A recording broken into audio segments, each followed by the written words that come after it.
Bienvenidos a la Crónica de Historia de France 24, un espacio en el que viajamos al pasado para entender los hechos del presente.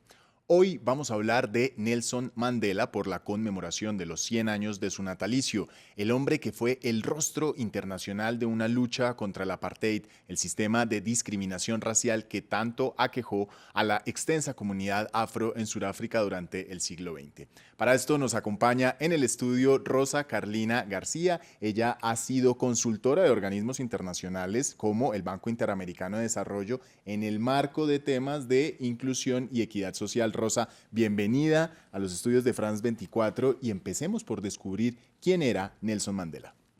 Nelson Mandela es considerado uno de los líderes más importantes del siglo XX, un hombre que dio su vida en la lucha contra la discriminación racial y el apartheid en Sudáfrica y que ha dejado un legado muy importante para la humanidad.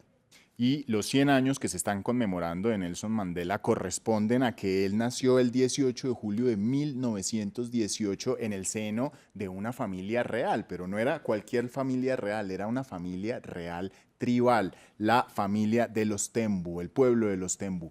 ¿Qué tanto influyeron esos años, esa infancia de Nelson Mandela en su posterior activismo social, activismo político?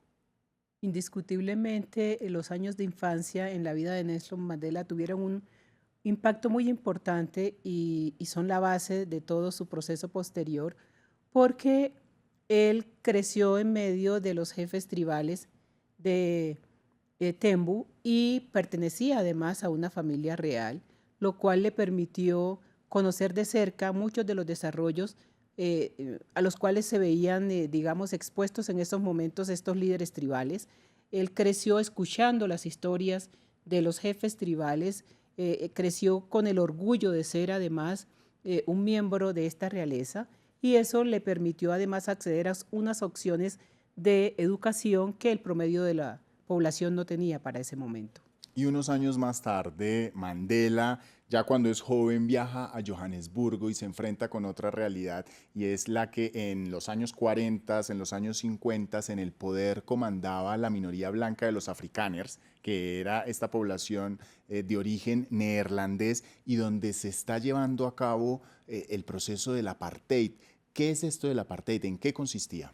Bueno, eso fue un cambio importante en la vida de Nelson Mandela porque cuando se está en una población donde se es mayoría y se hace parte además de la, digamos, de los jefes, pues se tiene unas condiciones de vida diferentes. Cuando él llega a Johannesburgo, se tiene que enfrentar a un marco de discriminación donde es clara, son claras las condiciones en las que tiene que vivir la población negra, a pesar de ser de mayoría en Sudáfrica, y en esa medida se tiene entonces que enfrentar también a las limitaciones a pesar de su realeza en un contexto como ese. Así que eso es muy importante para su formación política y para su desarrollo posterior. Y en este marco también, además, con ocasión de la llegada del Consejo del Partido Nacional Africano al poder en 1948, pues se agudiza porque se convierte en legal el proceso de apartheid y, por lo tanto, pues hay unas condiciones mucho más extremas en donde hay una separación real y evidente entre a dónde pueden acudir y en qué espacios pueden estar la población negra, que es mayoría, y la población blanca, que es una minoría.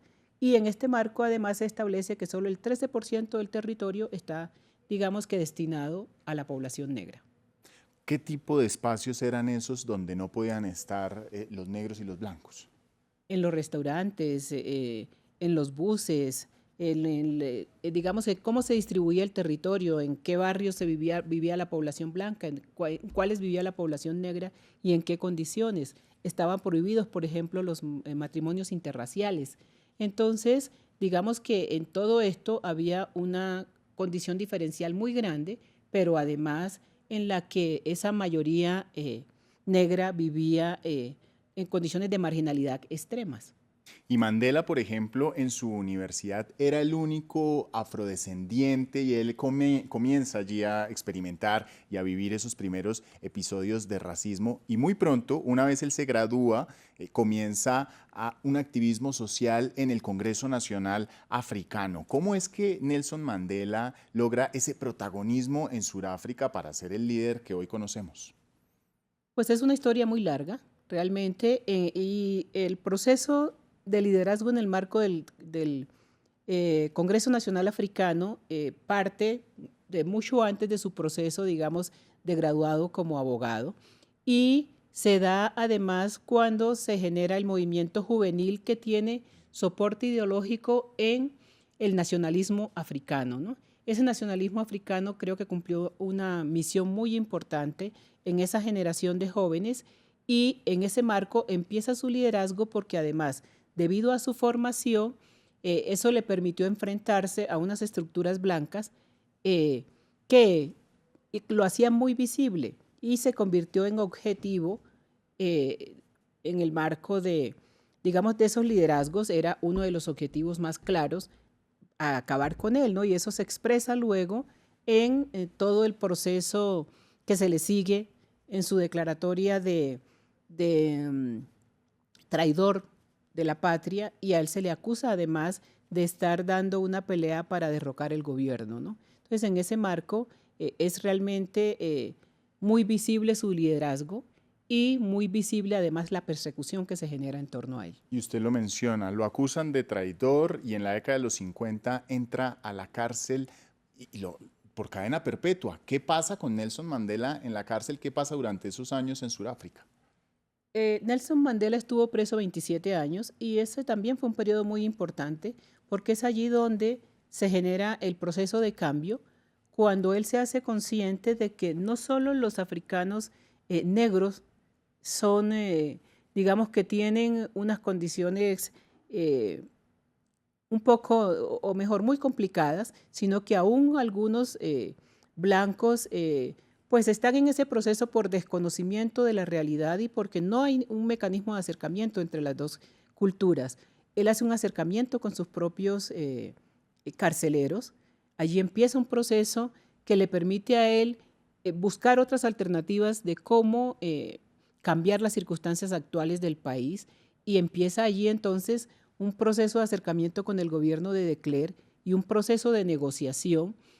Para ese momento había mucha presión en el mundo exigiendo su liberación, dado que se consideraba que era injusta desde todo punto de vista, y se genera entonces, en medio de una crisis que está sufriendo Sudáfrica, la liberación de Nelson Mandela, y continúa el proceso de negociación con De Klerk para lograr que se den elecciones libres en Sudáfrica, lo cual se hace efectivamente en 1994. ¿Y qué pasa con Nelson Mandela? Llega a la presidencia, logra una reunificación. ¿Qué sucede en esos años? En 1994, Nelson Mandela llega a la presidencia de Sudáfrica como el primer presidente negro, además elegido de manera soberana, porque además es la primera vez que la población negra elige en Sudáfrica. Y las banderas básicas de su lucha están dadas en dos sentidos. Uno, en la terminación de la discriminación racial en Sudáfrica y el apartheid, y otro, en la generación de equidad y de igualdad de oportunidades para la población negra sudafricana.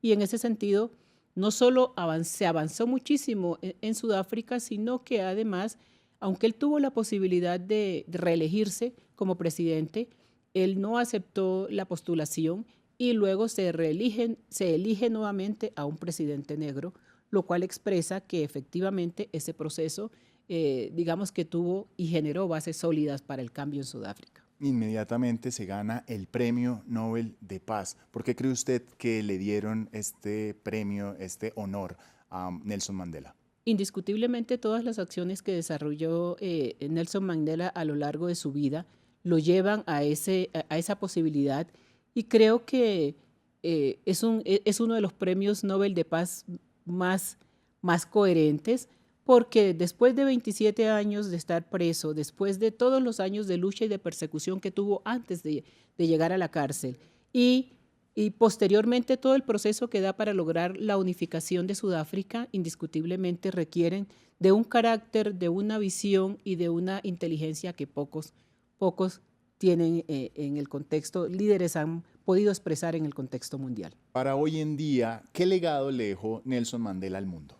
Indiscutiblemente el hecho de que es indispensable avanzar en la terminación del racismo y la discriminación racial, en temas como inclusión y equidad, efectivamente en la generación de oportunidades para todos, en el hecho de que podemos ser diferentes y podemos hablar y encontrarnos desde la diferencia y que siempre hay puntos de encuentro en los que todos podemos participar para hacer de este mundo un mejor lugar. Y una cosa que me parece muy importante dentro de todo su legado, y es que él considera que todos podemos y debemos hacer desde el lugar en donde estemos lo que esté a nuestro alcance para hacer de la sociedad y del mundo un mejor lugar. Rosa, muchísimas gracias por este viaje en la vida de Nelson Mandela. A ustedes los invitamos a que esta y otras historias las visiten en nuestro sitio web france24.com.